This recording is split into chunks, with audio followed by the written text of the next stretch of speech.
For people discovering you for the first time, who is FOTN? So, nice to meet you. I'm Photon. So I'm an electronic music producer, DJ, and live performer from the UK.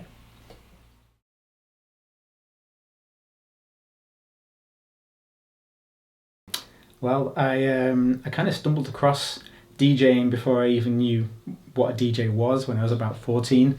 I had one deck and a CD player, and I hobbled together like a mixer using parts that I got from a car boot sale.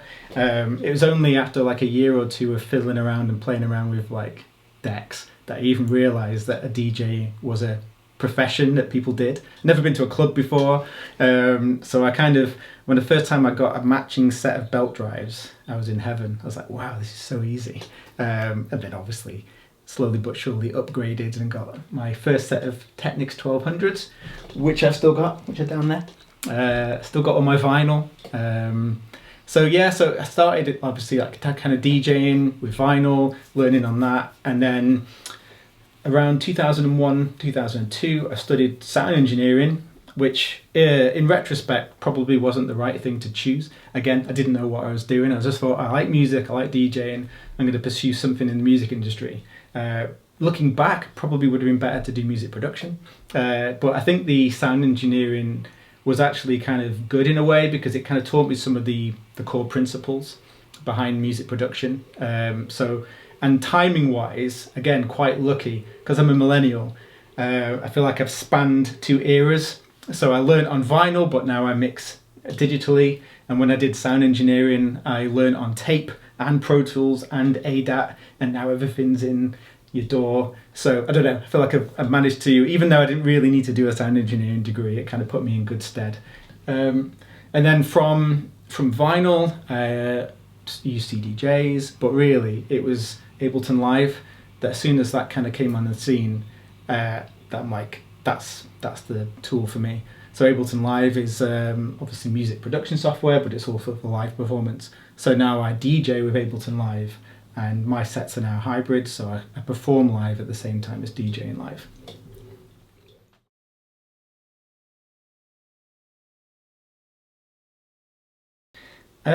So kind of growing up, I kind of stumbled across kind of dance music, electronic music. Like I said, I didn't realise DJing was a thing.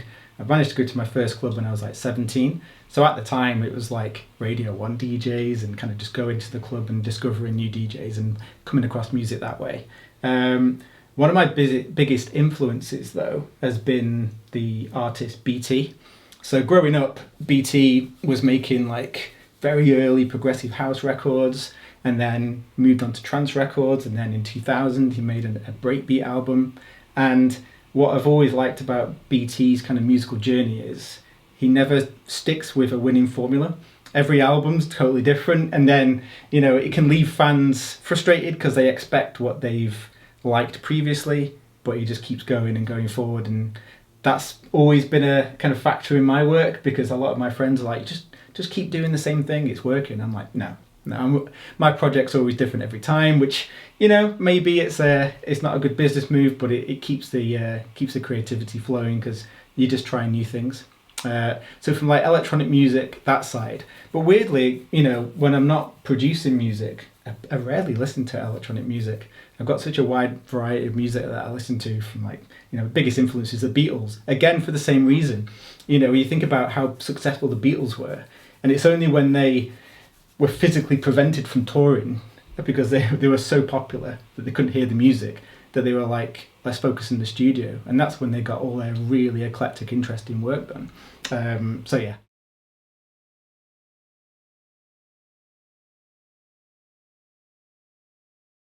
Yeah, so I think every year, so I keep like ticking boxes and hitting kind of milestones.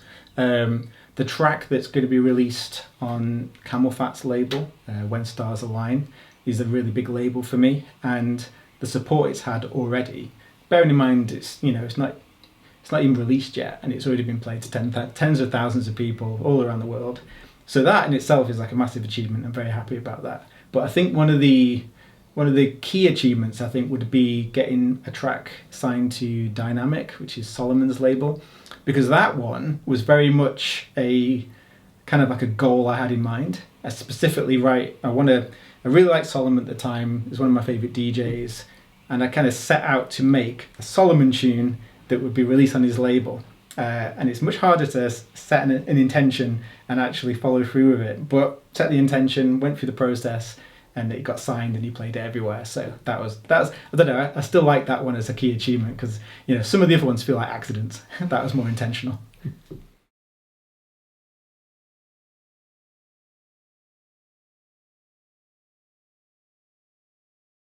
It was brilliant. I mean, it kind of came out of left field, but I think it was around the time that Adam and I had the track out on Dynamic, and so yeah, the opportunity came up, and we were like, yes, please.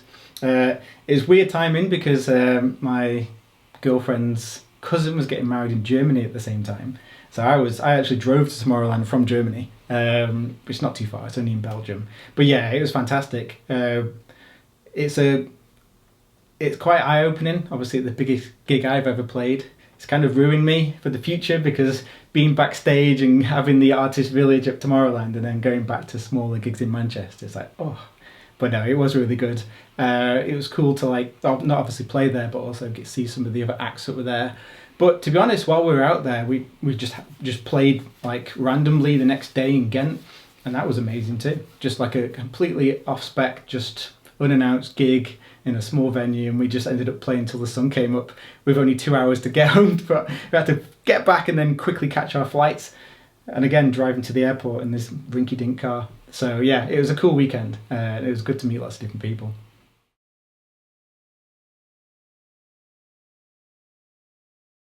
Yeah, it's kind of a hard one because there's been so many. I mean, I've got memories of DJing when I was like 18 to just like people at a house party, obviously like big gigs like Tomorrowland. But then there's things like where, someone DM'd me a few months ago and I was like, why did he keep tagging me in this story? And I'd have a look and it's like just some French artist that paints pictures listening to my music. I'm like, oh, okay. So I think it's nice to, even when I go into my like SoundCloud and have a look at the plays, there'll be just one person that just plays one of my tracks in the morning every day for like 2 years. I'm like, who are you? So I think I like how it just, even when you're only connecting to a few people, just knowing, you look at the map when it comes up in the kind of stats, you're like, oh, someone in Argentina has just been playing my track on repeat all day. Who are you? I feel like just reaching out. Hi. And some people reach out to you. So yeah, so I think it's nice to, sometimes being a musician, you're just obviously locked away in your studio working away. And you hope what you're making is good, and yeah, sometimes music can seem quite disposable. A DJ will play it for a while and it goes off the kind of their radar, but then when you see just individual random people just kind of playing it like 2 years later, you're like, oh great, it was worth it. Even though music industry is tough, just having a couple of like little wins like that makes it all worthwhile.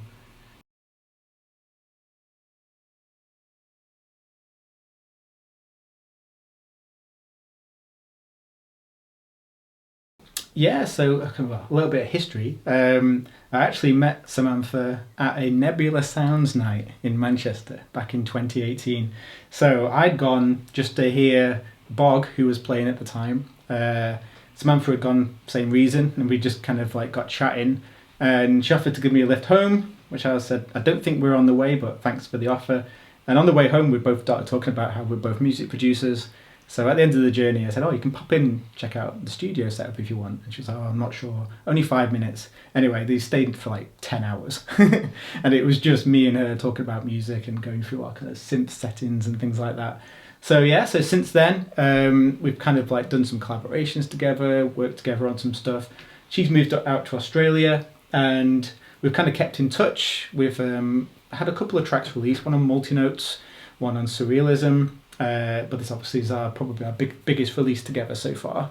And in terms of how it came about, funnily enough, it was supposed to be a B-side to another track we did. And it's obviously ended up being an A-side. I'm not very good at making B-sides, apparently. But I think because it was intended to be a B-side, it had a little bit more creative, like, experimentation with it in a way. It was we weren't aiming for it to be a massive big banger, but it's turned out that way. And anyway, we were kind of like working on some different ideas, had a few references in mind, only kind of like just chord progressions and bits like that. And then out of the blue, Barbie Mac, who's the vocalist on the track, just DM'd me out of the blue and said, oh, you know, I make vocals. Would you like to use some of my vocals that I've made? So I think she does like vocal like packs that you can buy and have exclusive rights to. So I replied and said, that sounds great, but I'd rather you write something specific for our track. So far we've got some chord progressions and a title, no more. And she's like, okay, let me think of something. So she went back, wrote some lyrics, sent them to me, I added them to the track. We did some workarounds with the vocals, sent it to Samantha in Australia. So Barbie's in Hong Kong, I'm in the UK, Samantha's in Sydney. And we're both all working together, figuring it out. And once we've decided on the lyrics and got her to record the vocals, then we finished off the track. And yeah, within like, I think Samantha sent it to some of her VIP list DJs and me from Kind Music. He like played it within like a week, closing party of Circo Loco in Ibiza. And it's still being played now and it's just about to be released. So yeah, it's been very successful so far. So hopefully once it's released, it'll do even better success as well. But so far, I mean, it's been great and it's been played all over the place.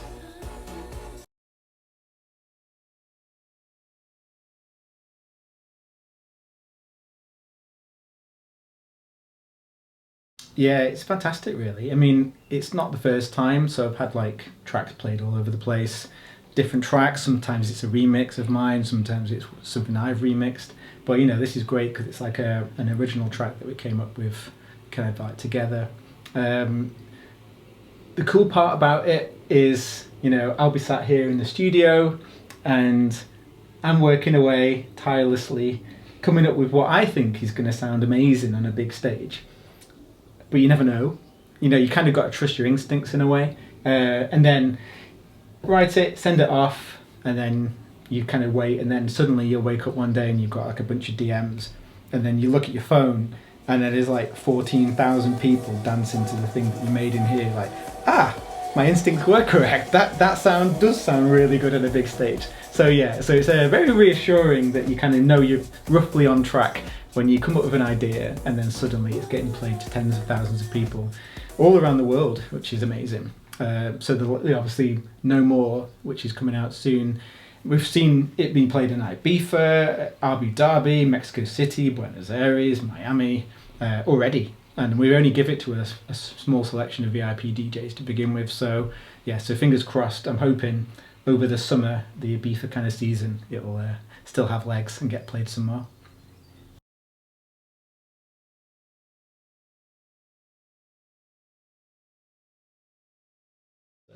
Yeah, like I kind of mentioned before, Samantha and I already had like what we thought was an A-side, and normally when we're sending to labels, you kind of want to send a package and make an A-side and a B-side.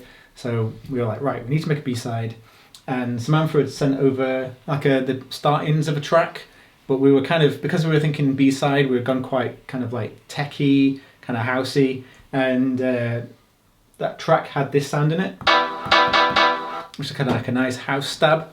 But then I started playing around with different chord progressions, and then when Barbie Mac got in touch, the vocalist, listening to her vocals, I realised we might want to go a little bit more melodic, a little bit deeper. So this sound, so there's obviously the pattern from the track, and I thought, right, okay, that's a good sound, but maybe we'll add some more layers. So I added 1, 2, 3, 4 different layers to this. Oh, let's have a listen.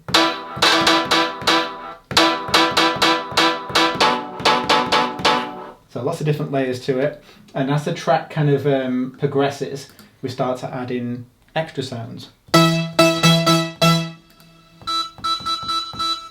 until they all kind of like merge together to sound like this.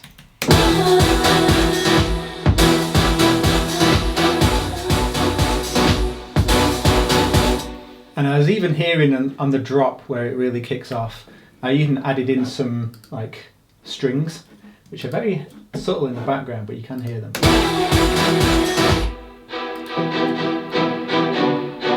So So from our contact libraries.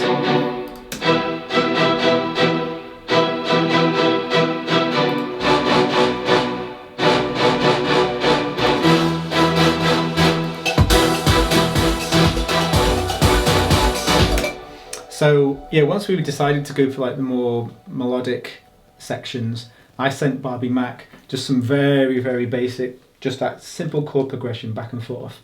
Waited until she sent the vocals through, and then made sure when we were kind of like working on the melodic elements and the percussion to work those around the gaps and the spaces that the vocal left for us. So, and I think it worked quite well. It just gelled nicely together.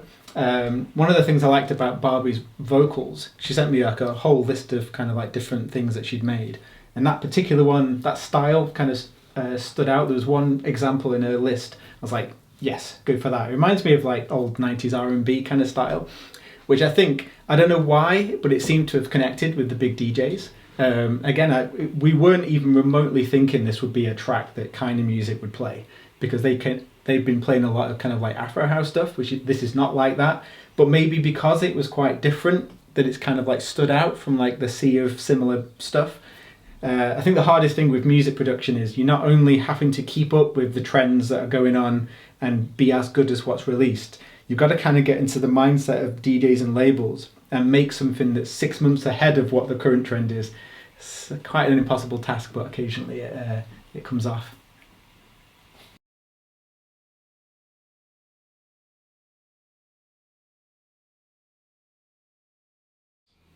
Well, I've got a few solo tracks that I've finished recently that I'm going to be approaching labels with. I've also got some projects that I want to do over the next couple of weeks.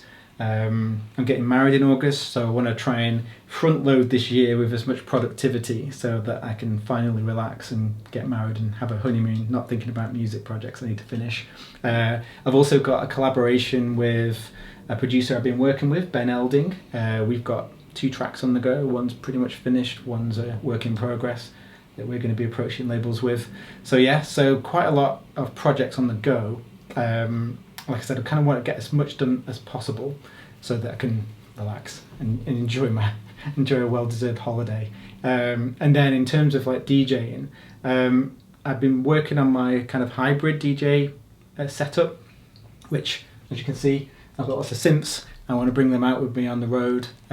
So you can check out my kind of YouTube to see some of the live performances I've recorded there. Some from clubs and some from in the studio to kind of see the future of DJing.